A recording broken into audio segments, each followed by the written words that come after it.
y, y viene volando, no es que venga muy rápido, es que viene en el avión a México, entonces, como el viaje es muy largo, no le daba tiempo de dar la charla, entonces a partir del próximo lunes él continúa. Y mientras yo voy a dar como una parte paralela a lo que él está viendo a través de la obra de las transacciones de Blavatsky, de las charlas que dio en 1889, que tiene una parte, tiene muchas secciones que hablan de cosmogénesis. Entonces vamos a hablar de esas, de lo que se dice ahí, que será un complemento a lo que se está viendo con Isaac, con la salvedad de que algunas de las cosas que se ven ahí en las transacciones resultan de preguntas que los alumnos le hacían respecto a lo que estamos viendo todos en las charlas de Isaac. Es decir, la gente ya había leído lo que veía en la doctrina secreta y en este libro de Transactions, en la logia de Blavatsky, los alumnos preguntaban más detalles porque no quedaba totalmente claro alguna de las cosas que venían ahí.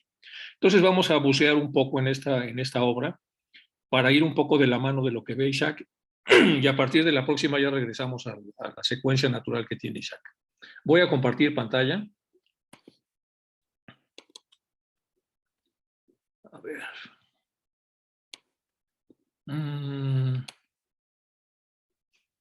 Bueno, entonces vamos a hablar sobre temas de la doctrina secreta.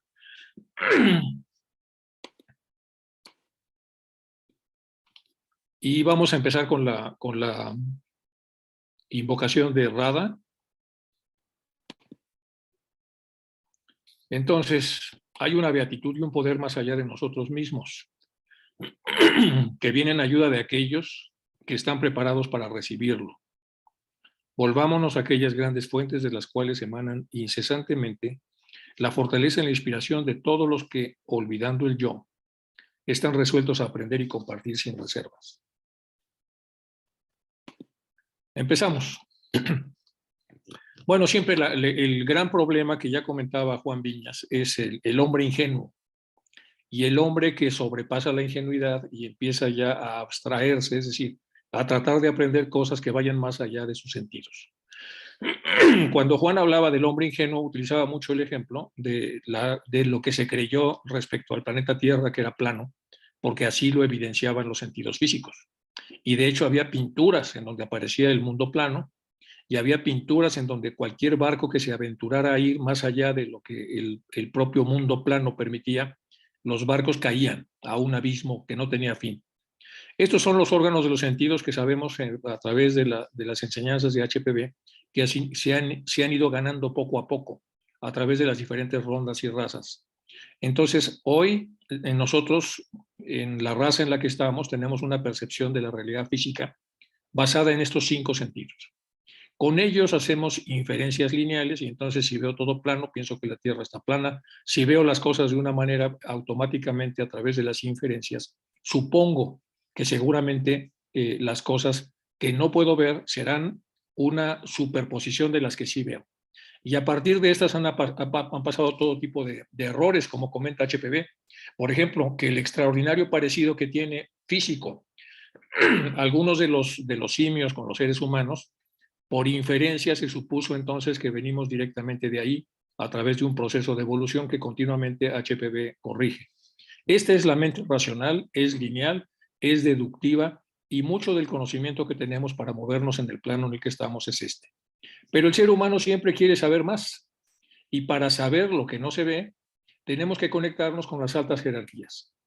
Las altas jerarquías a través de nuestro buddhi activan nuestra intuición y entonces podemos ver más de lo que normalmente los sentidos ven. Y el posible resultado automáticamente es que vemos que la Tierra no es plana y entramos en una nueva visibilidad, pero también en una nueva responsabilidad. Y aquí tenemos una imagen muy bonita, esto es lo que la naturaleza nos da, más allá de lo que podemos ver, sentir, olfatear, escuchar y saborear, y pasada la encarnación, lo que nosotros devolvemos a la naturaleza. Y esto en la actualidad modernamente se llama sostenibilidad y sustentabilidad, pero aún quitando los nombres modernos es la obligación de todo ser humano recibir y después ofrecer, es decir, devolver a la unidad de vida. Pero es mucho más rica la vida cuando buceamos aquí que cuando estamos solamente en este lado. Entonces aquí de esta slide tenemos la necesidad de saber la ayuda de nuestro Budi a través de las altas jerarquías, la activación de los sentidos internos superiores y por supuesto la propensión a una recepción mucho mayor de información que luego por obligación tendremos que devolver a los que nos siguen. Bueno, un ejemplo, pues según Pigafetta, el relator del viaje de Magallanes, pues según Pigafetta, ahí se descubre a través fehacientemente que la Tierra no es así, sino la Tierra es así. Y poco a poco hemos ido descubriendo todas estas partes de la realidad. El famoso diario de Pigafetta le dio la vuelta a toda Europa, es un evento que se celebró en toda Europa, se terminó el mito de la Tierra plana a través de una comprobación y además estuvo lleno, lleno, lleno. Es un libro de muy recomendable lectura. Primero se trasladó a Valladolid con Carlos I y le dio el libro, luego fue a Portugal a ver al rey Juan I, también le dio una copia del libro, después se fue a Francia para ver a la reina regente y terminó con Philippe Valiers de Isle Adam, que es uno de los, es el gran maestre de la Orden de Jerusalén y un hombre que vivió de todo, que fue echado que fue echado de varias de las islas que estaban en continua supervivencia en el Mediterráneo. Bueno, era un hombre muy, muy preparado y con él terminó la última copia de Pigafetta. Bueno, entonces, pero como no tenemos todo el tiempo para hacer eso, entonces automáticamente tenemos que hacer un esquema para entender cómo funciona esto. Bueno, el que recibió más y por obligación da, tiene menos que recibirlo en el momento en que lo daba y bueno, tenemos este esquema. Las altas jerarquías que ayudan e instruyen a la humanidad. Para nuestro caso, los Mahatmas y HPV, se establece un puente, ellos tienen el conocimiento, nosotros no, pero a través del puente, los intermediarios, los términos medios, permiten que gran parte de esa información, de ese conocimiento al que no tenemos acceso a través de nuestros sentidos, pueda llegar a nosotros. Y con eso se construye un legado teosófico que debe ser intocable e inalterable. El producto, sabiduría teosófica de primer orden Blavatsky, Mahatmas, KHM. Producto, sabiduría teosófica de segundo orden, y aquí viene Olcott, Besant, Leadbeater, Hinera Hadassah, que aquí está mal escrito, Sriram, etc. Con eso entonces nosotros tenemos los postulados que ya conocemos, filosofía, religión y ciencia, y aquí están los presidentes de la ciudad teosófica, casi desde que fue fundada hasta, bueno, aquí nomás falta Tim Boyd, pero en realidad están prácticamente todos. El producto de los secundarios, sabiduría teosófica de tercer orden, con Joy Mills, Das, Agdio, Viñas y muchos más. Y finalmente el producto, sabiduría teosófica de cuarto orden para estudiantes avanzados. Y aquí tenemos entonces a los estudiantes intermedios, principiantes, simpatizantes, y luego el error, que sería especulaciones, inferencias, deducciones. Por eso debemos leer la doctrina secreta y debemos leer las obras principales, siempre para ver si lo que estamos infiriendo coincide o no coincide con lo que en estas obras viene. Esto es el famoso legado teosófico. Entonces empezamos desde la unidad, luego las altas jerarquías con forma, después tenemos un segundo nivel de las jerarquías con forma, luego tenemos a los maestros, otra vez la parte intermediaria de HPV, los libros de HPV, que son varios, y finalmente pues aquí tenemos a los grandes personajes teosóficos y aquí a los estudiantes. Bueno, este es el circuito y nosotros estamos pues hasta acá. Estamos hasta acá, pero tenemos acceso a esa información. Bueno, aquí algunas de las cosas que merece la pena leer. Gracias a la rama Arjuna podemos nosotros bucear en muchas de estas obras de manera gratuita. En el famoso, ellos tienen ahí en su página la posibilidad de que nosotros podamos entrar ahí. Una de las grandes revistas, bueno, son dos de Theosophies, pero la otra es Lucifer. Y en Lucifer aparecen cosas muy interesantes, muy, muy, muy interesantes. Este es un ejemplo de lo que deberíamos hacer para ver más o menos, de alguna manera las revistas son la memoria viva de lo que sucedió en aquella época en donde estaban los grandes, grandes instructores teosóficos. Estaba viva HPV, estaba Annie Besant, estaban Olcott, estamos hablando de una época irrepetible en donde estaban todos estos personajes más otros que no son tan famosos, pero que vienen relatados aquí y vienen relatadas muchas de las cosas que ellos vivieron y sufrieron, etcétera, etcétera. Por lo tanto, entonces podemos ver, esta es una lista de publicaciones durante el año de 1888 que aparece también en Lucifer. Y vemos ahí pues, que están haciendo publicidad al primer volumen de la doctrina secreta de HPV, y luego aquí una colección budista en varios idiomas, y luego, etcétera. Estos libros hay que verlos con cuidado y luego están los nuevos magazines, que son una revista menos formalizada, y había una que se llama The Buddhist, que ya no está hasta la fecha, Estia y L'Iniciación, que era una revista francesa. En general, si buceamos acá, podemos encontrar la parte histórica de la sociedad con muchos artículos de personas que bebieron directamente de esta fuente. Bueno, dentro de estas obras, obviamente, lo más importante es saber que estas obras muchas veces fueron hechas por la inspiración de estos grandes autores que en realidad eran amanuenses de los dioses y de las jerarquías superiores, que los utilizaban como vínculo y contacto para que este conocimiento pudiese bajar a los seres humanos que quisiéramos beber de él. Y entonces esta maravillosa, hermosa frase que tiene la doctrina secreta, y lo que dice HPB es: al público en general y a los lectores de la doctrina secreta, puedo repetirles lo que he venido diciendo durante todo este tiempo y sintetizo ahora en las palabras de Montaigne. Señores, aquí tengo un ramillete de flores escogidas, todo lo que los Mahatmas me han dicho. Nada mío hay en él, sino el cordón que las ata. Y es lo que hace normalmente un editor de un libro. Toma entonces toda la sabiduría de muchos y él lo que hace es darle orden y generarlo secuencialmente para ofrecerlo a los que quieren o decidan beber de él. Esta frase es bellísima. Y ahora vamos con el libro que vamos a repasar. Diálogos en la Logia Blavatsky sobre la doctrina secreta, editado en inglés como Transactions of the Blavatsky Lodge and the Theosophical Society, así es como aparece en inglés. La introducción, aproximadamente en el mes de marzo de 1890 y nuevamente en enero del 91, la Sociedad Editora Teosófica, situada en aquel entonces en el número 7 de Duke Street, en Londres, publicó dos pequeños volúmenes separados bajo el título de Transactions of the Blavatsky Lodge o The Theosophical Society, parte 1 y parte 2. También fueron editados por William Quality Judge en Nassau Street en Nueva York. Estos libros contienen diálogos acerca de algunas estancias del primer volumen de la doctrina secreta, llevadas a cabo en reuniones en la Logia Blavatsky en Londres, cuando HPB contestaba algunas preguntas con respecto a las enseñanzas de las personas que ya habían leído y ya que habían tratado de profundizar en la doctrina secreta. Entonces vamos a tener una charla sobre un trozo de lo que aparece aquí. Este es un ejemplo de lo que es las Transactions of the Blavatsky Lodge en inglés. Entonces el inglés es relativamente antiguo, no totalmente, pero bueno, viene aquí en inglés y aquí es una traducción. Esta traducción es hecha por mí, esta es la versión original. Siempre merece la pena ver la traducción original porque como vienen muchas fábulas y muchos formatos simbólicos que pueden perderse a la hora de hacer la transducción al castellano, siempre merece un poco la pena tener uno su propia traducción y luego, por supuesto, auxiliarse de la traducción que ya existe. Entonces, aquí se está hablando, por ejemplo, existe una gran confusión en las mentes de las personas acerca de los diversos tipos de apariciones, espectros, fantasmas o espíritus, que viene aquí exactamente, ¿no? Entonces, en los various kinds of apparition, wraiths, ghosts and spirits.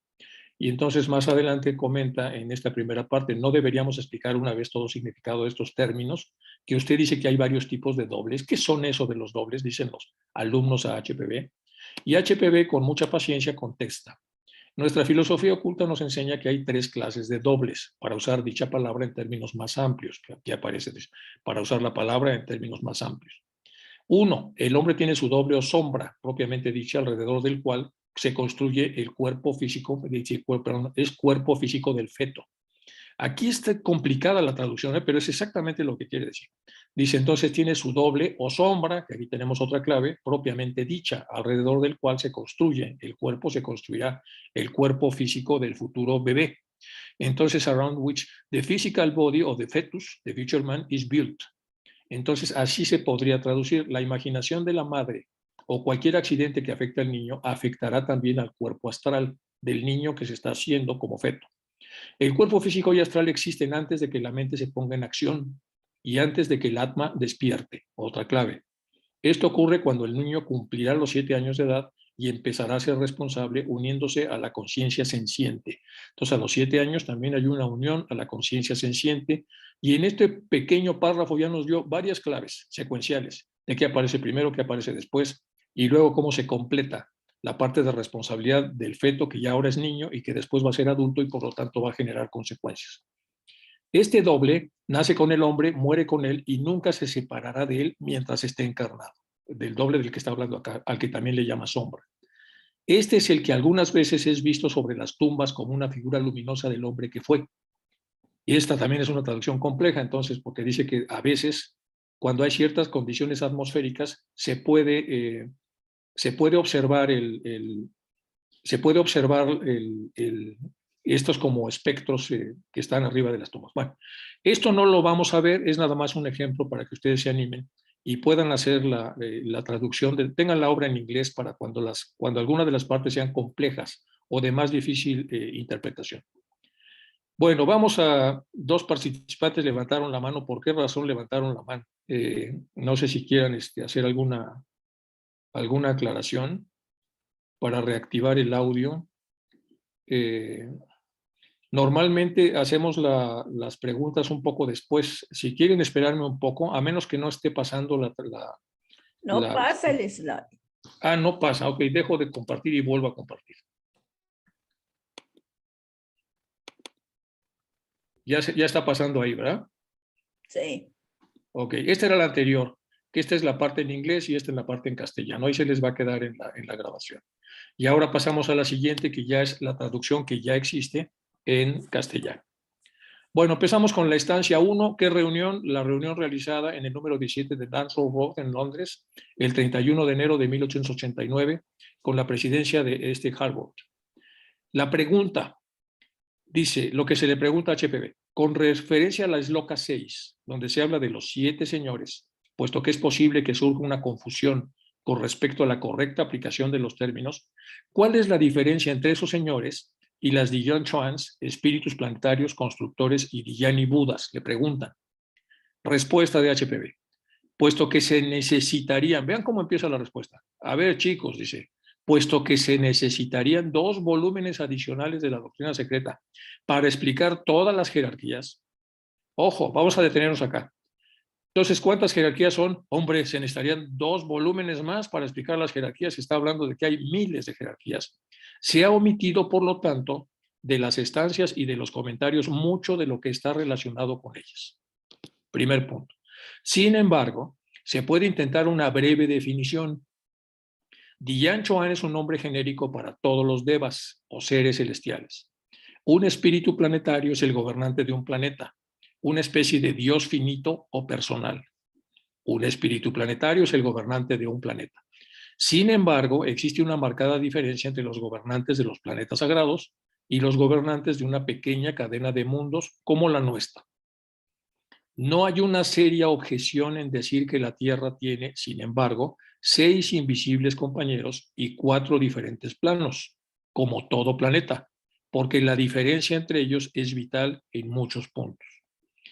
Y aquí viene una parte que yo resalté, digan lo que digan. La parte en roja es cuando ella está corrigiendo los supuestos.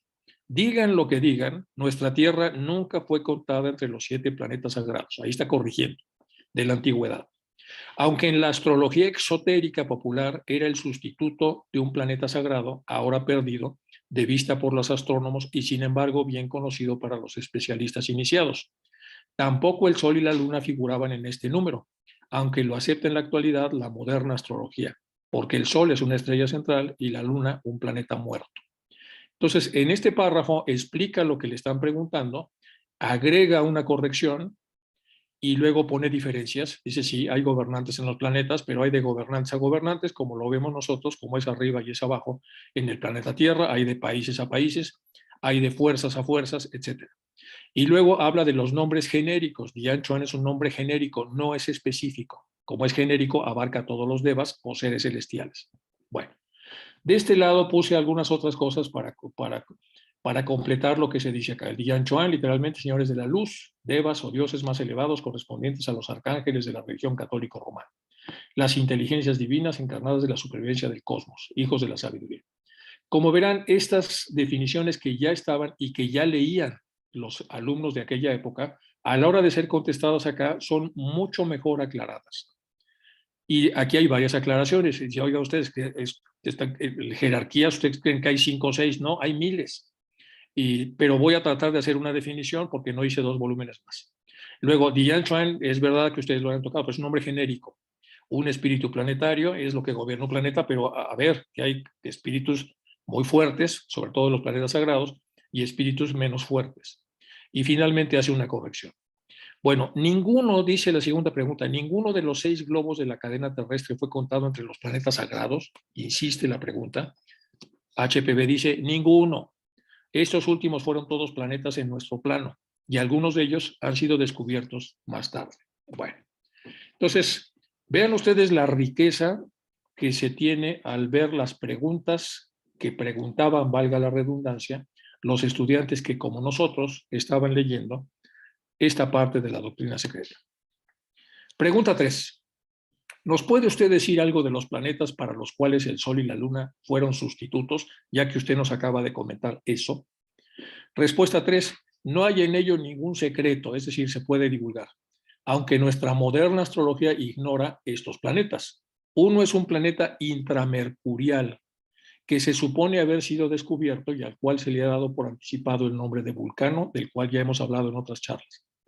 Y el otro, un planeta con un movimiento retrógrado, a veces visible en ciertas horas de la noche y aparentemente en la cercanía de la Luna. La influencia oculta de este planeta es transmitida por la Luna. Entonces preguntaron y ella contestó, a ver. Entonces uno es Vulcano, que ya vimos cómo se descubrió en el siglo XIX, que de hecho no se descubrió, sino más bien se alteraba la órbita de Mercurio, y entonces se supuso que si había una pequeña alteración de la órbita de Mercurio, tendría que haber una masa que ocasionaba esta deformación de la órbita, y de ahí se dedujo que esa podía corresponder a un planeta tan cercano al Sol que es casi imposible verlo. Bueno, y lo otro era un planeta cercano a la Luna, como lo está comentando acá. Con lo cual volvemos a ensanchar nuestro conocimiento gracias a la pregunta y gracias a la respuesta de este tema en específico. Pregunta 4.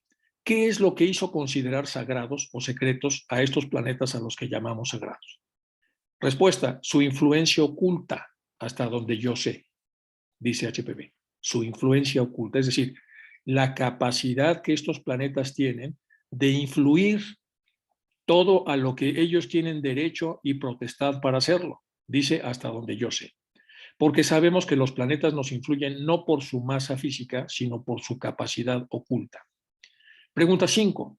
Entonces, ¿los espíritus planetarios de los 7 planetas sagrados pertenecen a una jerarquía diferente a la de la Tierra? Vuelven a preguntar. Evidentemente, dice ella, de hecho lo acaba de decir, puesto que el terrestre espíritu de la Tierra no es de un grado muy elevado, lo acaba de decir en las otras preguntas. Debe recordarse que el espíritu planetario nada tiene que ver con el hombre espiritual, sino con las cosas materiales y los seres cósmicos. Los dioses y gobernantes de nuestra Tierra son gobernantes cósmicos, es decir, ellos dan la forma y la estructura a la materia cósmica, por lo cual fueron llamados Cosmo Creators. Nunca tuvieron algo que ver con el espíritu. Los Dhyani Budas, que pertenecen a una jerarquía totalmente diferente, están especialmente con el espíritu. Bueno, estos 7 espíritus planetarios, por lo tanto, nada tienen que ver en realidad con la Tierra, excepto ocasionalmente, otra pregunta, aquí en rojo, corrección, por el contrario, los planetarios, que no son los Dhyani Budas, tienen todo que ver con la Tierra física y moralmente, son ellos los que gobiernan su destino y la suerte de los hombres que habitan en dichos planetas. Ellos son los agentes kármicos. Y otra vez uno hace un espacio de, caray, vean cómo poco a poco vamos afinando la maquinaria para ir tratando de integrar estas respuestas de algunas cosas que al haber sido explicadas genéricamente nos dejaban muchas lagunas o huecos. Entonces voy a leer otra vez, por el contrario, los planetarios que no son Dhyani Budas tienen todo que ver con la parte física de los planetas, específicamente la Tierra física, y moralmente. Son ellos los que gobiernan el destino y suerte de los hombres que habitan en dichos planetas. Son ellos los agentes del karma. Bueno, pregunta 7. Perdón, ¿tiene algo que ver con el quinto principio, el mana superior, todo esto de lo que usted está hablando? No, otra vez en rojo. Ellos nada tienen que ver con los 3 principios superiores. Sin embargo, ese es un agregado que no tiene que ver con la pregunta, por eso está en verde. Sin embargo, tienen algo que ver con el cuarto principio. Entonces, recapitulando, el término Dian Chuan es un nombre genérico para todos los seres celestiales. Cuando hablamos de seres celestiales, Diyan Choans, como hablar de dioses. Los Dhyani Budas tienen que ver con la tríada superior humana en una forma misteriosa que no hay por qué explicarla aquí. Otra vez, los Dhyani Budas tienen que ver con la tríada superior humana en una forma misteriosa que no hay por qué explicarla aquí, porque además sería muy complicado en el entendido de que al provenir de Anupadaka, por supuesto no tienen progenitores, y entraríamos otra vez en un cubo muy complejo, generaríamos un debate sin tener las bases necesarias para poder contestar todas las dudas que de ahí surgieran. Los constructores son una clase llamada, como ya he explicado, los cosmocreators o los invisibles pero inteligentes masones que modelan la materia de acuerdo al plan ideal, para ellos preparado en lo que llamamos ideación divina y cósmica. Los primeros masones los llamaron el gran arquitecto del universo, colectivamente, pero ahora los modernos masones hacen de Gadú una deidad personal y singular. Aquí está hablando un poco cabalísticamente, porque de hecho muchas de las respuestas que va a dar tienen que ver en ese sentido. Vamos con la tercera página de esta entrevista. ¿No son ellos espíritus planetarios también? Pregunta otro. En un sentido lo son, puesto que la Tierra es también un planeta, pero de orden inferior. O sea, estamos en un planeta de orden inferior, la primera conclusión. Somos entonces una jerarquía humana, que estamos en un planeta poco significante, como ya lo decía Hawkins alguna vez, en una orilla de la Vía Láctea y en un universo inmenso que apenas podemos comprender. ¿Actúan ellos bajo la guía del espíritu planetario terrestre? Pregunta. Acabo de decir que colectivamente ellos mismos eran ese espíritu, insiste HPV. Quisiera que comprendiesen que ellos no son una entidad, una especie de Dios personal, solamente son fuerzas de la naturaleza actuando bajo una ley inmutable, sobre cuya naturaleza es ciertamente inútil para nosotros especular. Repetimos la pregunta. Entonces, la número 8. ¿No son ellos espíritus planetarios también? Vamos a ver de dónde vienen estas dudas y regresamos a la 7. Estamos en la pregunta 5. Entonces, los espíritus planetarios de los 7 planetas sagrados pertenecen a una jerarquía diferente a la Tierra. Ya lo contestó. Siguiente pregunta. Estos 7 espíritus planetarios, por lo tanto, nada tienen que ver en realidad con la Tierra, excepto ocasionalmente, por el contrario. Los planetarios que no son Dhyani Budas tienen todo que ver con la Tierra física y moralmente, porque de hecho ahí es como operan los agentes kármicos. Siguiente pregunta, la 7. ¿Tiene algo que ver con el quinto principio humana superior todo esto? No, no tiene que ver, pero by the way, ya que están ustedes preguntando, sí lo tienen con el cuarto principio. Entonces, recapitulando, Dhyani Chuan es un nombre genérico. Y luego viene la famosa pregunta 8. ¿No son espíritus planetarios también? En un sentido lo son, puesto que la Tierra también es un planeta. Pregunta 9. ¿Actúan bajo la guía del espíritu planetario terrestre? Acabo de decir que colectivamente ellos mismos eran ese espíritu. Quisiera que comprendiesen que ellos no son una entidad, una especie de Dios personal. Son solo fuerzas de la naturaleza actuando bajo una ley inmutable, sobre cuya naturaleza es ciertamente inútil para nosotros especular. Brincamos a la 10. Pero no son constructores del universo y constructores de sistemas como lo son los constructores de nuestra Tierra. Respuesta, seguramente lo son. Entonces los constructores terrestres son un espíritu planetario como el resto de ellos y solamente de una clase inferior. Yo diría que ciertamente sí. ¿Son inferiores de acuerdo al tamaño del planeta o inferiores en calidad? Pregunta otro. Se nos dice esto último, usted verá. Los antiguos no tenían nuestro moderno concepto, especialmente el teológico, de hacer de esta nuestra partícula de barro algo inefablemente mayor que cualquier otra de las estrellas planetarias que conocemos. O sea, si por ejemplo la filosofía esotérica enseña que el espíritu, de nuevo colectivamente, de Júpiter es muy superior al del espíritu terrestre, no es debido a que Júpiter es muchísimas veces mayor que nuestra Tierra, sino porque su sustancia y textura son mucho más sutiles, que de hecho lo sabemos, que tiene una consistencia más gaseosa, y superiores a las de la Tierra, que también sabemos que es más densa. Y es en proporción a esta calidad que las jerarquías de los respectivos constructores planetarios se reflejan y actúan sobre las ideaciones que encuentran para ellos planeadas en la conciencia universal, el verdadero gran arquitecto del universo. Aquí hay entonces escondidas varias verdades muy interesantes. Quizá la más importante tiene que ver con la consistencia de los planetas, que si lo traducimos a lo que pasa en nuestra unidad de vida, también tiene que ver con lo que son los metales más densos o las estructuras más densas y lo muy difícil que es para la parte espiritual fluir cuando hay mayor densidad de materia. Siguiente pregunta, que es la 13. El alma del mundo o anima mundi. ¿Qué es eso? Llámela así si usted quiere. Es el antetipo de estas jerarquías, que son sus clases diferenciadas. El único impersonal gran arquitecto del universo es Mahat, la mente universal. La mente es la que crea el universo. Y Mahat es un símbolo, una abstracción que asume un aspecto brumoso, una forma de entidad en todas las concepciones materializantes del hombre. Es de una belleza las respuestas y vienen tan comprimidas que muchas veces entre punto y punto hay que separarlas para tratar de entenderlas bien, que no es la intención de esta charla. Se les queda a ustedes para que lo puedan trabajar en sus logias y puedan separar entre punto y punto para tratar de comprender bien. Luego se junta lo que ya se analizó por separado y se vuelve a leer de corrido una vez que se han analizado cada una de las subpartes de este párrafo y de todos en general de las respuestas que ha hecho ella. Lo que vemos aquí en esta zona es que ya empieza a haber cierta comprensión por parte de los que están preguntando y por lo tanto a HPV entonces le resulta más fácil contestarlas. Siguiente, y aquí viene una respuesta enorme. ¿Cuál es la verdadera diferencia entre los Dhyani Budas, con los conceptos ortodoxos y esotéricos? Bueno, dice HPV, filosóficamente una diferencia muy grande. Filosóficamente hay una diferencia muy grande. Ellos, como devas, los Dhyani Budas, superiores, son llamados por los budistas bodhisattvas. Exotéricamente son 5 en número, mientras que según las escuelas esotéricas son 7. A ver, exotéricamente son 5 en número, mientras que según las escuelas esotéricas son 7. Y no simples entidades, sino jerarquías. No simples entidades, no son individualidades, son jerarquías. En la doctrina secreta se declara que han venido ya 5 Budas y que 2 más han de venir en la raza sexta y séptima. Exotéricamente su jefe es Vajrasattva, la inteligencia suprema, o Buda supremo. Pero más trascendental aún es que Brahadara, el mismo que para Brahman trasciende a Brahma o Mahat.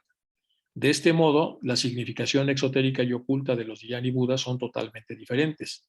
Exotéricamente cada uno es una trinidad, 3 en 1, manifestándose los 3 simultáneamente en los 3 mundos, como un Buda humano sobre la tierra, o como un Dhyani Buda en el mundo de las formas astrales, y una Rupa o sin forma, Buda en el reino nirvánico más elevado. Entonces vamos de la no forma a la forma sutil o a la forma terrestre. Por lo tanto, para un Buda humano, la parte más baja, una encarnación de uno de estos Dhyanis, la permanencia sobre esta tierra está limitada de 7 a 7,000 años en varios cuerpos, puesto que como los hombres están sujetos a las condiciones normales, accidentes y muerte, por eso es que se hace tan extenso. En la filosofía esotérica, por otra parte, esto significa que solamente 5 de los 7 Dhyani Budas, o más bien las 7 jerarquías de estos Dhyanis, que en el misticismo budista son idénticos a las superiores inteligencias encarnadas, o los Kumaras de los hindúes, 5 han aparecido hasta ahora sobre la Tierra en una sucesión regular de encarnaciones. Los últimos 2 debiendo venir durante la sexta y séptima raza raíces. Esto es, una vez más, semi-alegórico, porque la sexta y séptima jerarquías ya han encarnado en esta tierra junto con el resto, pero como han alcanzado el así llamado budado, casi desde el comienzo de la cuarta raza raíz, se dice que entonces descansan en una consciente bienaventuranza y libertad hasta el principio de la séptima ronda, cuando guiarán a la humanidad como una nueva raza de Budas. Estos Dhyanis están relacionados solamente con la humanidad y estrictamente hablando, solamente con los principios superiores del hombre. El párrafo es enorme y tiene un montón de información. Tendríamos que separarlo para poder estudiarlo con calma. Antes de terminar la charla, voy a regresar a él porque tiene demasiada información. Preguntamos, entonces, vamos con la pregunta 15. ¿Los Dhyani Budas y espíritus planetarios a cargo de los globos entran en Pralaya cuando sus planetas entran en ese estado? Comenta HPV. Solamente al final de la séptima ronda y no entre las rondas, porque deben vigilar el funcionamiento de las leyes durante estos pralayas menores. Ojo, La pregunta, los Dhyani-Budas y espíritus planetarios a cargo de los globos, ¿también entran en Pralaya cuando manvantáricamente ha terminado el periodo de manifestación, cuando sus planetas están en ese estado? La respuesta, solo al final de la séptima ronda, es decir, no entran, es lo que está preguntando, no entran en Pralaya. Y no entre las rondas, porque deben vigilar, a pesar de que todo esté dormido, deben vigilar el funcionamiento de las leyes durante estos pralayas menores. Pralayas menores, ya sabemos que son con descansos menores y son menores en relación al gran pralaya general del universo. Detalles más completos sobre este asunto ya han sido escritos en el tercer volumen de la doctrina secreta. Todas estas diferencias son meramente funcionales, son todos aspectos de la única y misma esencia. Bueno, vamos con otra más. Pregunta 16. La jerarquía de Dhyanis, cuya función es vigilar una ronda, ¿vigilan durante su periodo de actividad toda la serie de globos o solamente un globo en particular? Esta pregunta es derivada de la anterior que ya comentó HPV. Respuesta, hay Dhyanis encarnados y Dhyanis que vigilan, es decir, que no están encarnados. Se ha hablado de las funciones de los Dhyanis. Las cosas existen para algo. De la primera categoría. ¿Qué es la primera categoría? Los encarnados. Los últimos parecen llevar a cabo su tarea de la manera siguiente. Cada clase o jerarquía corresponde a una de las rondas. Cada clase o jerarquía corresponderá a cada una de las rondas.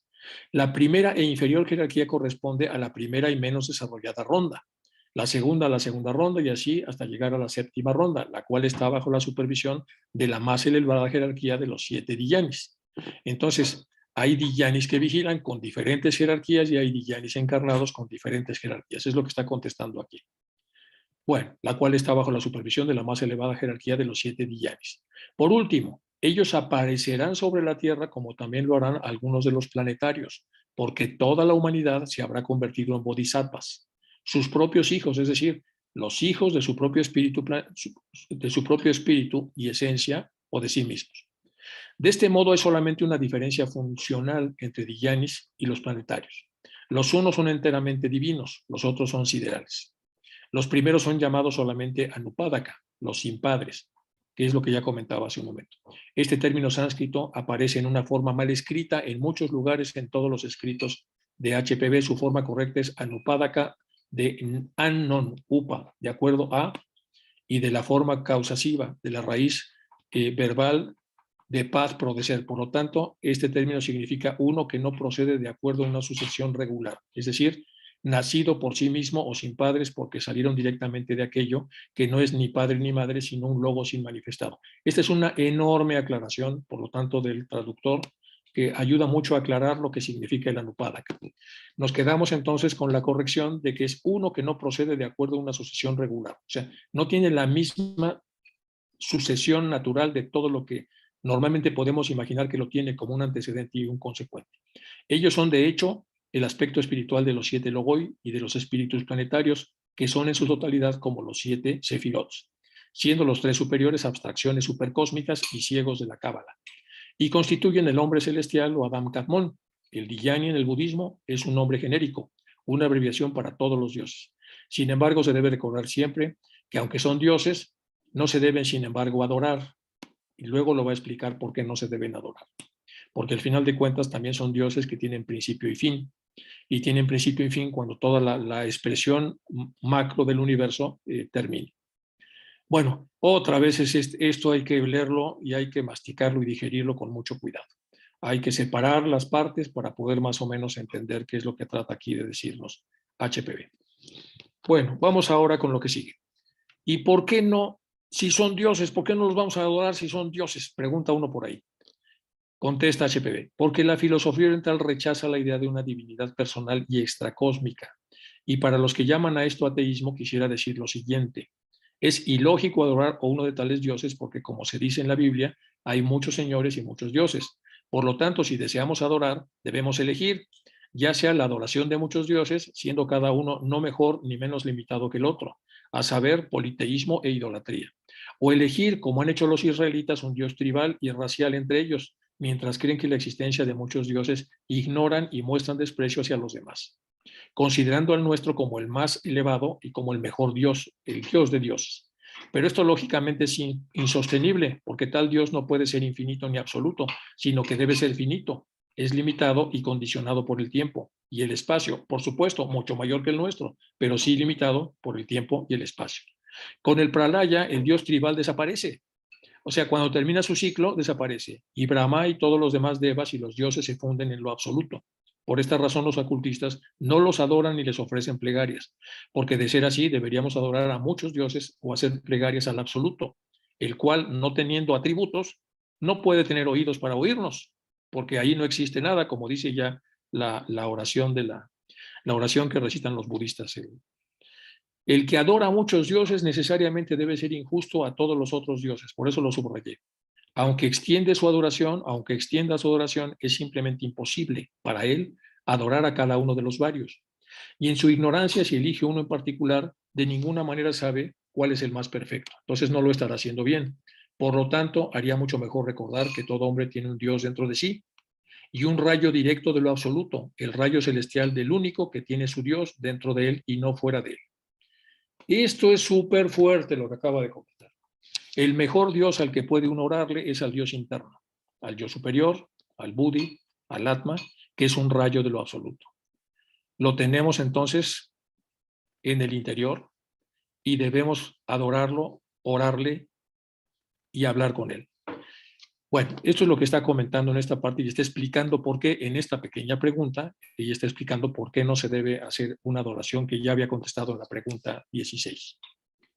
Otra vez es una respuesta larga, hay que separarla, hay que verla, hay que dividirla para ver exactamente qué es lo que está tratando ella de transmitir y cómo poco a poco en esta adoración uno baja necesariamente al yo inferior y ya desde ahí es como se hace una selección injusta de los muchos dioses que nosotros suponemos que existen y que nos quedamos cortos porque son muchos más, etcétera.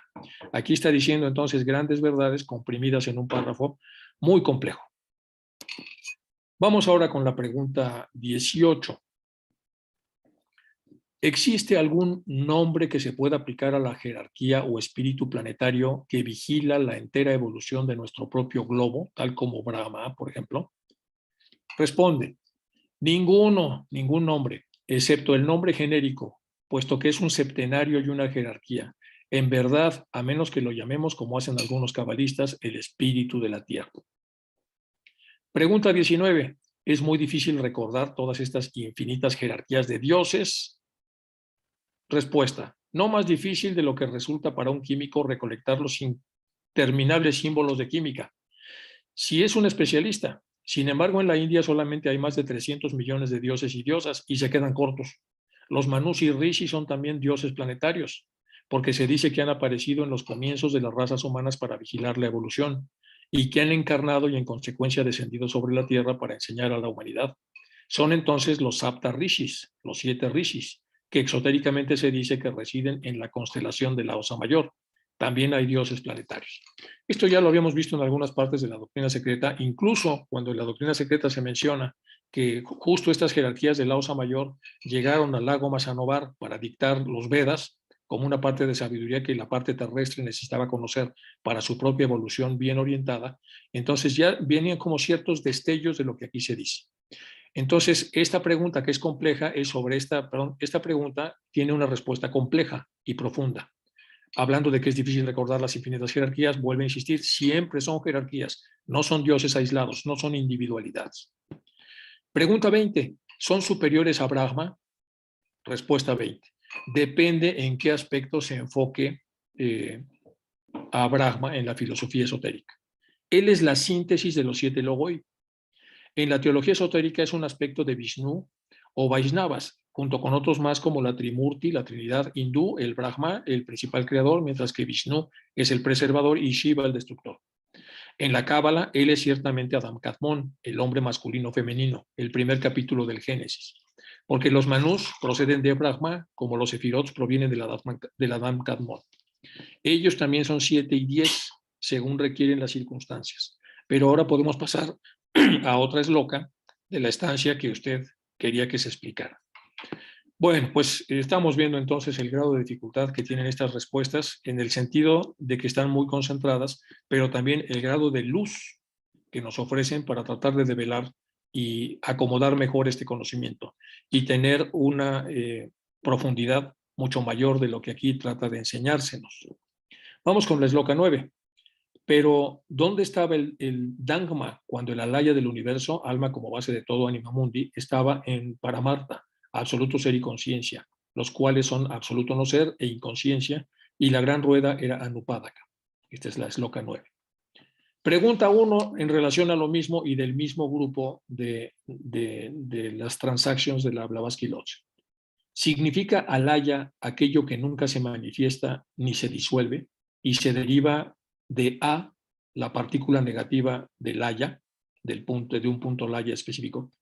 Respuesta de HPV. Sí, etimológicamente es así. Y yo no estoy preparada para contestarle a usted de una manera u otra. Significaría lo contrario, puesto que el laya mismo es justamente aquello que no se manifiesta. Regresemos. Significaría lo contrario, puesto que el haya mismo es justamente aquello que no se manifiesta.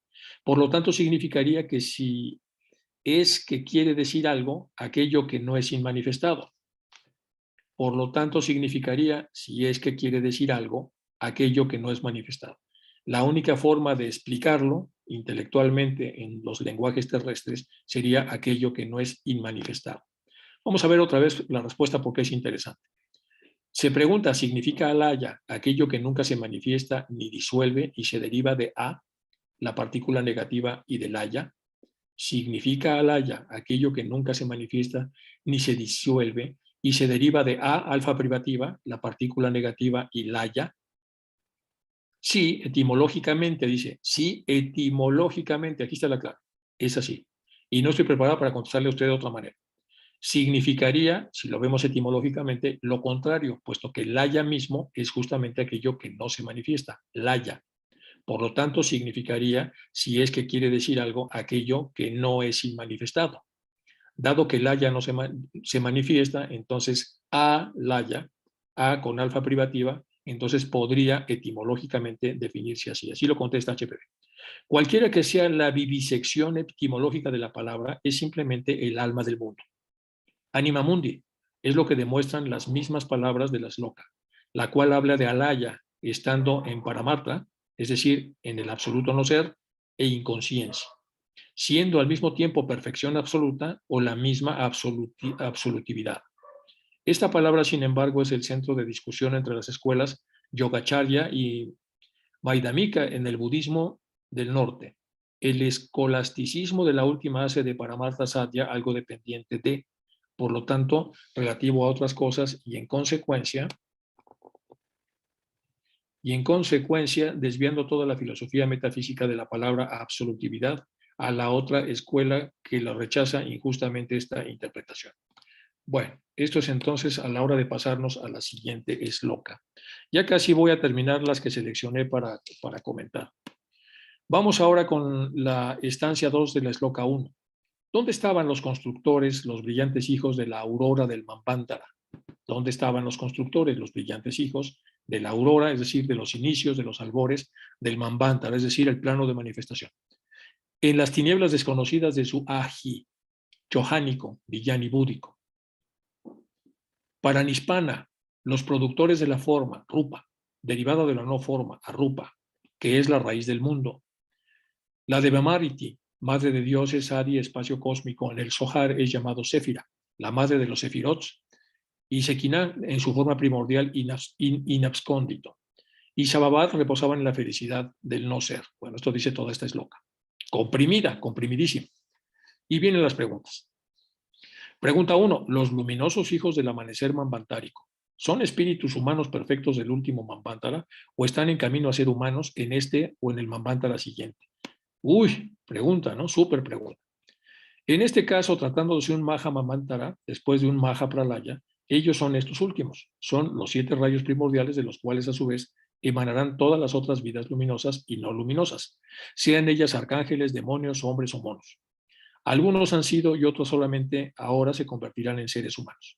Solo después de la diferenciación de los 7 rayos y después de las 7 fuerzas de la naturaleza, los han tenido en sus manos y hayan trabajado sobre ellos. Ellos se convertirán en piedras angulares o en desechadas piezas de arcilla. Por lo tanto, todo está en esos 7 rayos.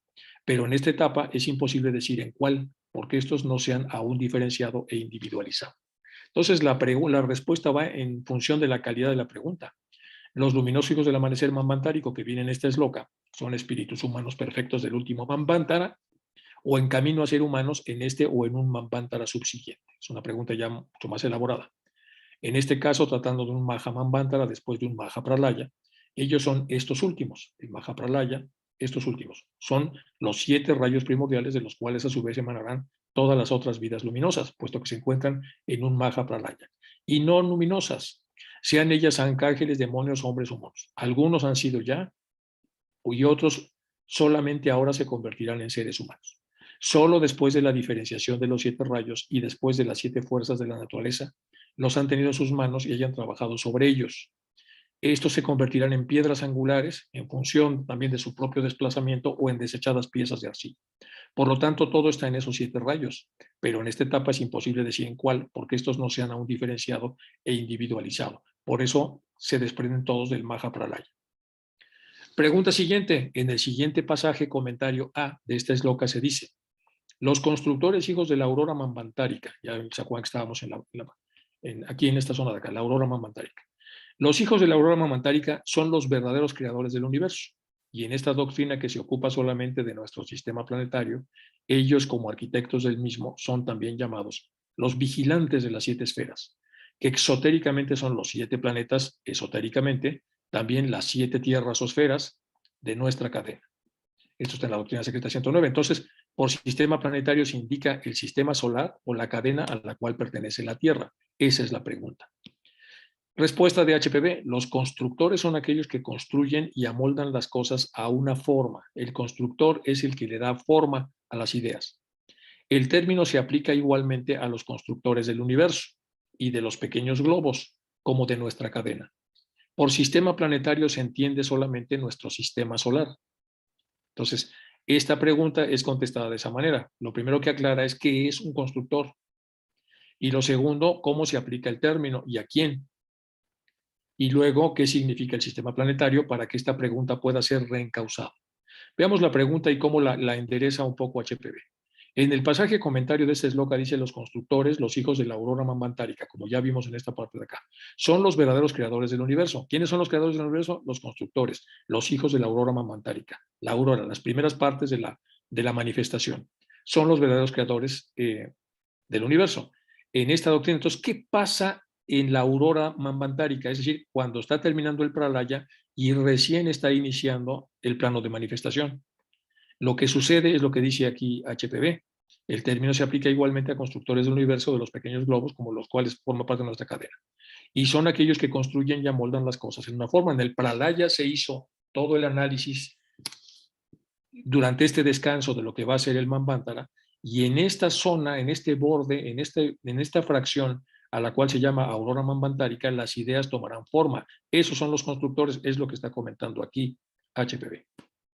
Esloca 2, ¿dónde estaba el silencio? ¿Dónde los oídos para recibirlo? No, no había silencio ni sonido. Esa es la esloca siguiente. Y hasta aquí llegamos, chicos, en cuanto a las eslocas. Como verán, son bastante complejas. Entonces voy a terminar la presentación esta para que podamos hacer, sin quitar la presentación, porque seguramente habrá algunas preguntas que trataremos de resolver en la medida en la que se pueda. Entonces le voy a pedir, por favor, a Emilce que abra los micrófonos por si hay alguna pregunta, observación, comentario o lo que fuere, en el entendido de que esto es solamente un agregado a lo que ya está viendo Isaac, que de hecho Isaac también quiere compartirles más adelante partes más complejas y más largas, más amplias de lo que es las transactions laws, y yo lo único que hice fue nada más cubrir este espacio que es de Isaac, para que, como tiene que ver con cosas que de todos modos se están viendo en esta zona, podamos en un momento dado observar que hay todavía explicaciones de mucho mayor profundidad de lo que ya se ha comentado. Bueno, vamos con preguntas. A ver, Salomón. Hola, Enrique. Gracias por todo nuevamente, ¿no? Mira, Enrique, tenía la idea de que los planetas no tenían la capacidad de influir en nosotros, o digamos, influyen. Más no. Ajá. Tenía el conocimiento de que no influían, sino que los que influían eran los devas que dirigían esos planetas.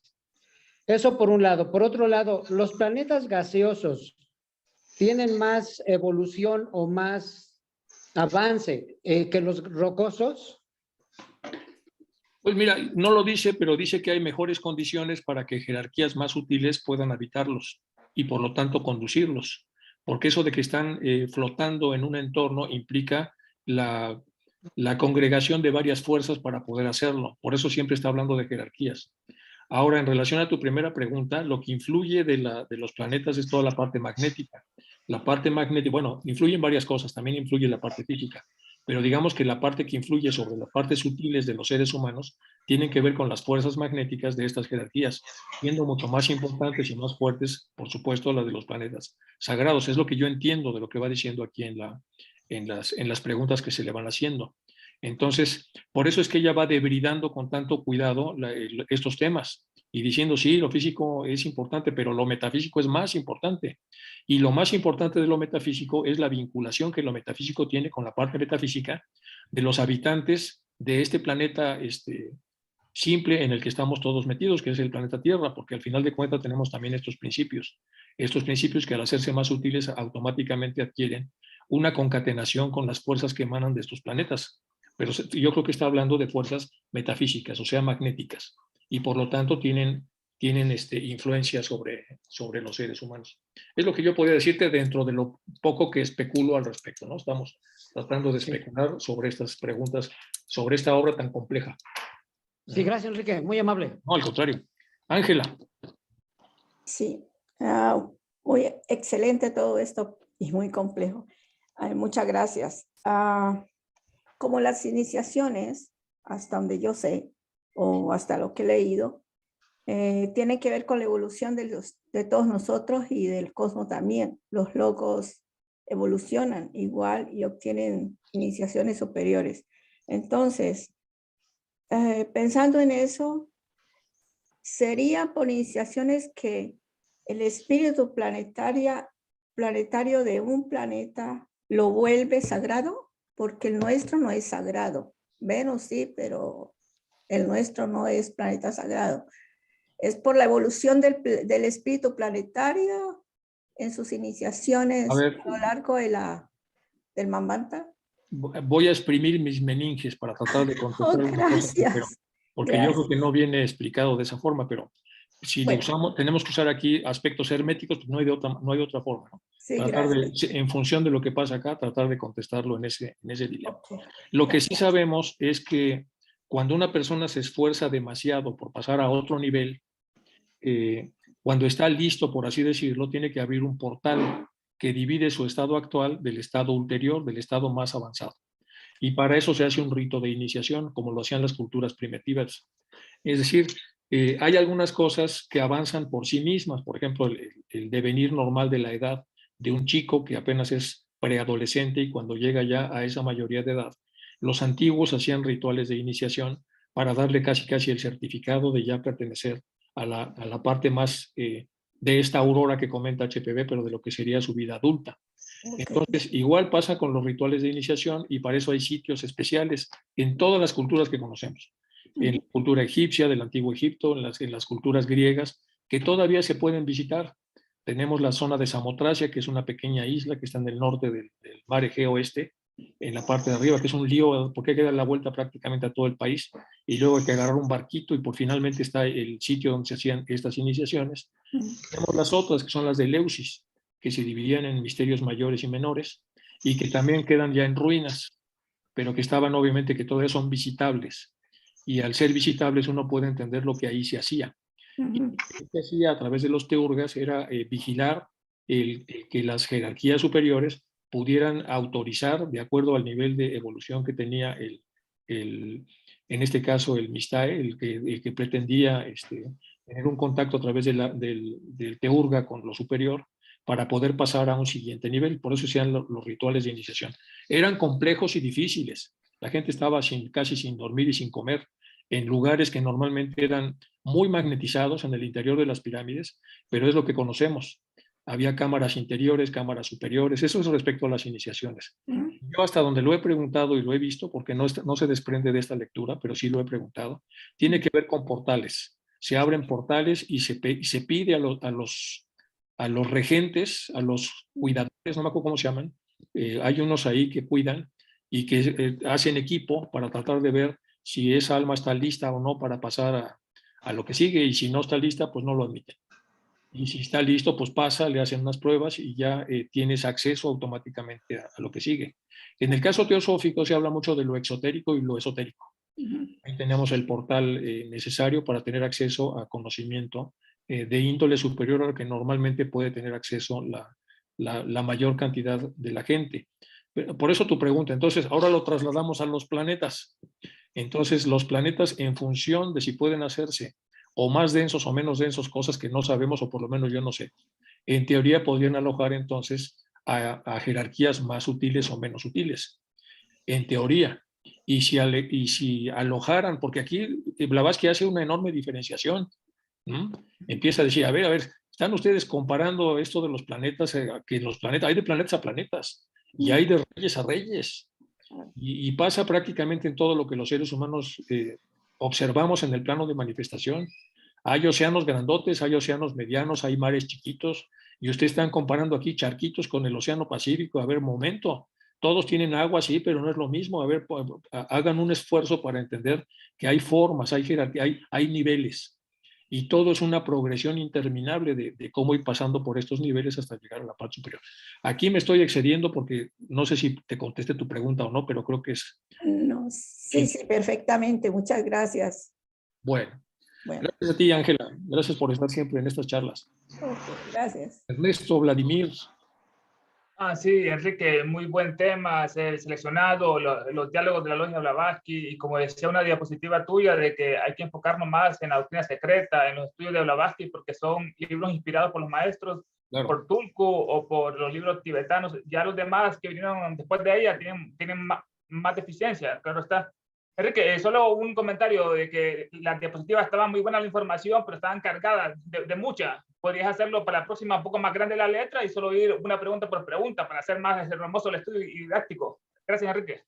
Sí, muy buena, muy buena observación. Pero acuérdense que estoy aquí de bateador emergente, ¿eh? Este espacio es más de Isaac, y esto en realidad Isaac lo va a ver después con más cuidado, con más detalle, y esto es nomás para apoyar lo que ya viene viendo él, en el entendido de que los que preguntaron, pues preguntaron cosas que ya todos más o menos sabemos, los que hemos estado clase con Isaac. Y como verán, siempre se preguntan cosas que no están totalmente dichas en la doctrina secreta, y por lo tanto surgen dudas. Oiga usted, ¿y esto? ¿Y por qué 7? Se hacen las preguntas que pueden dar un poco de más profundidad, pero sí lo voy a tomar en cuenta. De hecho, es una corrección que se me hace frecuentemente, y bueno, la idea era pues transmitirles esto, pero bueno, tienes razón, lo tomaré en cuenta. Gracias. Carmen Meseguer. Meseguer.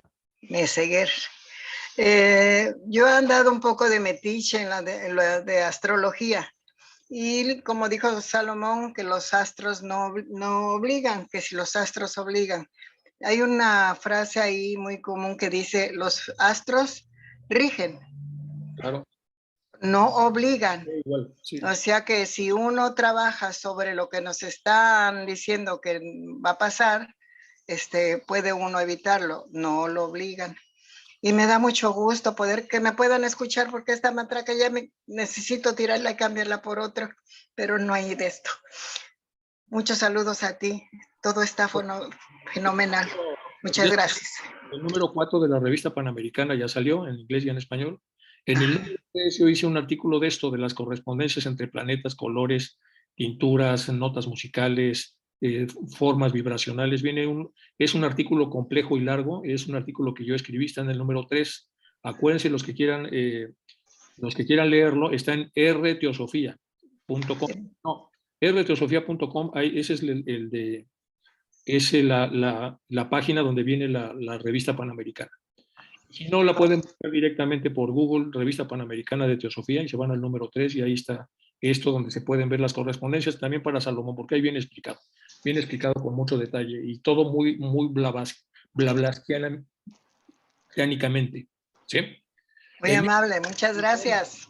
Emilce Gufanti, si me vas a regañar también igual que Vladimir, lo acepto. Estuvo muy cargado y muy apretado. Emilce. Bueno, yo una pregunta que tal vez es muy de kindergarten, ¿no? Pero todo esto me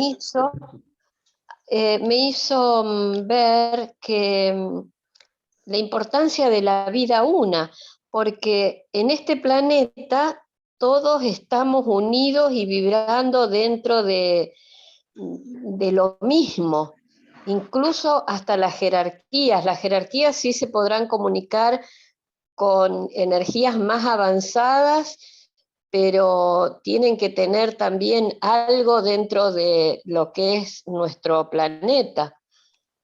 ¿Está bien o estoy equivocada? Por eso el Timeo lo toca así como dice, bueno, cuando es tan alto lo alto y tan bajo lo bajo que necesitamos términos medios. Los términos medios, enlaces, escalones, son como lo que permiten que una persona pueda tener accesos periódicos, momentáneos, poco a poco. Por eso ya se comentaba la cantidad de años en los cuales vamos a estar encarnados, que poco a poco vamos subiendo porque no hay manera de llegar hasta arriba de un jalón. Eso cuesta mucho trabajo porque las distancias y los espacios son inimaginables, las cantidades de dioses que nosotros consideramos infinitos por estar donde estamos, pero que en realidad son finitos en relación a la edad del cosmos. Todo eso va contestando HPV. O sea, nos está tratando de abrir el seso para que veamos que lo de arriba es muy complejo, mucho más profundo de lo que nos imaginamos, etc. Y sí, todos estamos en kindergarten y estamos en un planeta un poco sencillito. Nos pusieron en un automóvil viejito que nada más tiene 2 marchas hacia adelante. Pero bueno, pues aquí es donde estamos nosotros bregando para poder sobrevivir, pero todos estamos en las mismas, Emilce, por eso preguntamos. Y lo interesante de la logia es que nosotros nos conectamos con los que preguntan, para que a través de lo que preguntaron, los que preguntaron, podamos profundizar más. Pero por supuesto, antes hay que acabar de ver todas las partes de cosmogénesis que vienen en la doctrina secreta para entender bien lo que se preguntó en cada una de estas cosas. Pero sí, Emilce, yo lo veo igual que Gracias. Tú. Gracias, como siempre. Bermari. Muchas gracias por la plática, muy compleja para mí, definitivamente. Justamente quisiera saber, ¿dónde puedo tener la presentación para darle una leída otra vez? Pues se suben no sé dónde, pero todos me echan pleito por la cantidad de cosas que meto ahí, pero al final cuando las repasan en las logias ven que es mejor que haya mucho material, porque eso les da más espacio para la discusión. Esa es la parte mal. La parte fea es que se hace muy, muy densa la charla, pero se puede bajar de diferentes partes. Yo creo que se sube a la Federación Teosófica, ahí en ese canal, creo, todavía no sé, ya le preguntaremos a Emilce un poco más adelante, pero se sube. Hay forma de acceder a ella, ¿sí? Pero aunque fue densa, me parece que el formato pedagógico es muy bueno, o sea, la pregunta y la respuesta, ¿no? Y por otro lado, lo que quería comentar es que lo que logro entender, de lo poquito que logré entender en esta ocasión, es que finalmente esto que se dice como que entendemos y a la vez no lo entendemos por la profundidad que tiene, como es arriba es abajo, y esta idea de la unidad, porque finalmente lo que entendí es que las mismas entidades no son entidades, las mismas entidades espirituales no son entidades, sino son jerarquías, es decir, hay una unidad intrínseca, me estoy imaginando como una gran red energética espiritual que no se puede escindir. Eso es lo que logré entender en conclusión. Yo lo veo igual que tú. Son jerarquías, son grupos. Lo veo incluso hasta como leyes como ven los sociólogos, es decir, con varias desviaciones estándar hacia la derecha y hacia la izquierda. Es un grupo, con unos más avanzados, menos avanzados, todos están ahí. Funcionan grupalmente como cuando hacemos una oración por la paz o lo que sea, y nos ponemos más o menos en frecuencia, pero hay formas, incluso dentro de la jerarquía, de crecer, y supongo, usando otra vez el hermetismo, los más avanzados pasarán a otras jerarquías más sofisticadas, y es una cadena inimaginablemente grande de escalones para llegar a la parte superior. Así es como yo me lo imagino, aunque no está preguntado directamente ahí. Siempre es bueno que vean ustedes esta obra, porque yo creo que es el tope de lo que HPV pudo compartir. Ya saben que después de eso ella desencarnó. Lo otro es el famoso tomo 3 que hizo Annie Besant, que recoge también lo último que había publicado HPV, y son como y viene mucho en Lucifer, por eso al principio los animo a que bajen Lucifer y de Theosophists de los números antiguos, porque hay unos artículos ahí impresionantes, o sea, con una brillantez, pues estaban en contacto con estos seres, entonces por eso es que tenían tan aceitado ahí el cerebro para poder entender lo que ahí se decía.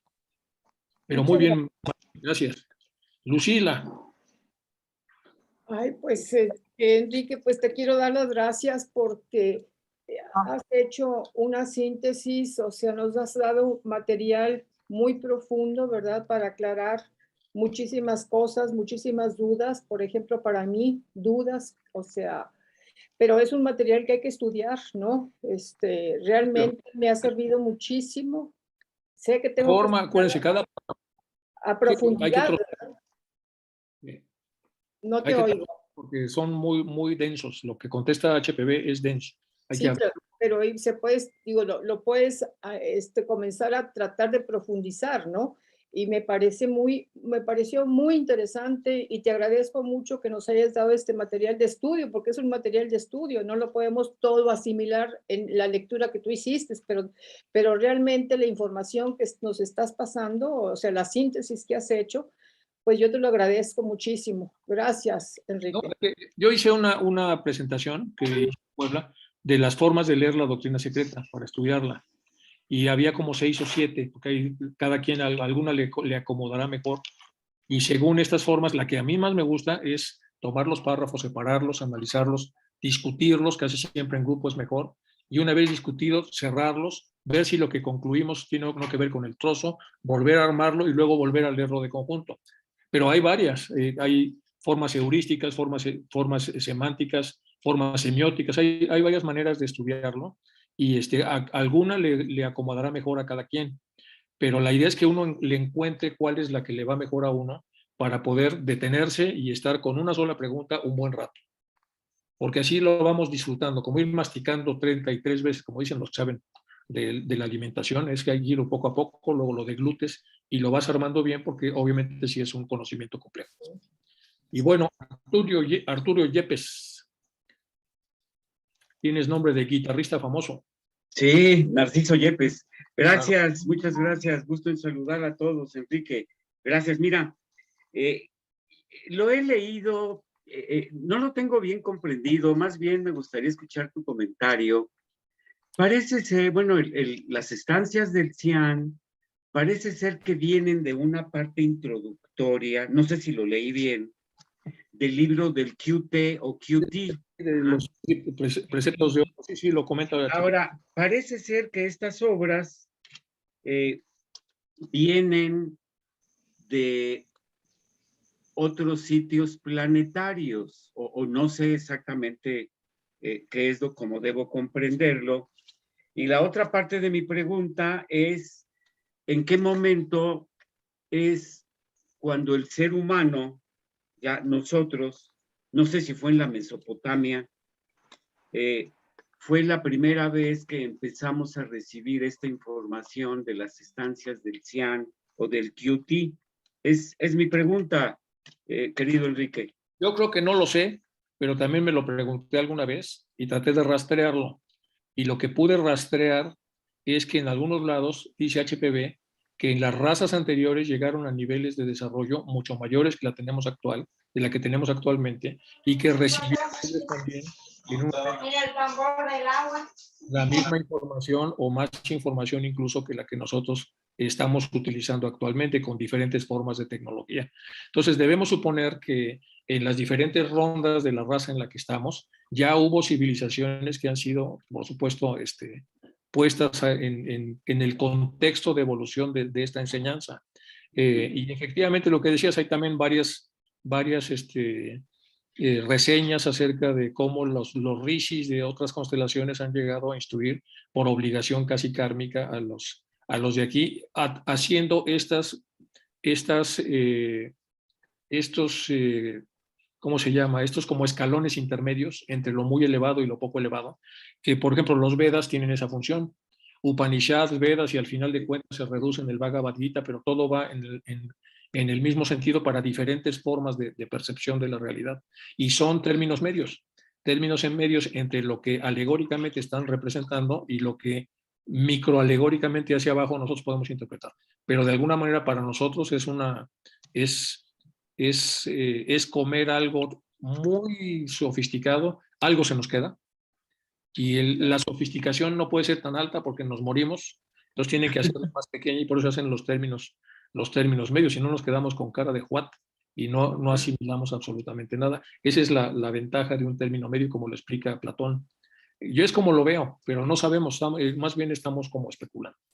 Gracias. Yepes, y sí, Yepes fue un gran guitarrista y hizo la famosa guitarra de 12 cuerdas, porque él tocaba barroco, y si lo pueden escuchar por ahí, y alguna vez escúchenlo porque tiene una música hermosa. Ernesto Vladimir.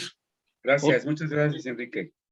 Así es, hermano, no fue en un regaño, hermano, realmente muy agradecido por la conferencia, Enrique, fue excelente cómo abordaste todo el tema, pero fue una pequeña sugerencia de aumentar el tamaño de la letra, pero el tema estuvo excelente, la conferencia también, y ojalá que se sigan haciendo estudios de la doctrina secreta más frecuente, o Dices y Velo, o las transacciones de la lógica Blavatsky, que realmente uno queda sorprendido de la cantidad de conocimiento, de ciencia, de filosofía y religión que da. Muchas gracias, Enrique.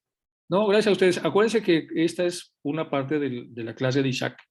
Vamos a seguir avanzando con él y supongo, bueno, ya lo he hablado con él, cuando esto termine, entrará con esto mismo, pero ya estaremos como más ya habremos pasado del tercero de kindergarten, como dice Milce, para entrar al primero de elemental, EGB o primaria, en donde es esto lo que tenemos, que es como de lo más elevado, por lo menos que viene de la fuente principal que todos estudiamos. Al contrario, chicos, muchísimas gracias, y ya la próxima va a estar aquí, ya que todavía viene en vuelo. Entonces, ya lo veremos, él llega hoy por la tarde aquí a México, entonces mañana seguramente estará con nosotros en la charla que yo doy, la charla que normalmente doy de ciencia, y el próximo lunes aquí lo tenemos con todos nosotros. Y perdón por el cambio de claves, pero él me puso la clave suya y algo sucedió, algo no hice bien, que no podía yo compartir pantalla, por eso tuvimos que cambiarnos a mi Wi-Fi, a mi Zoom.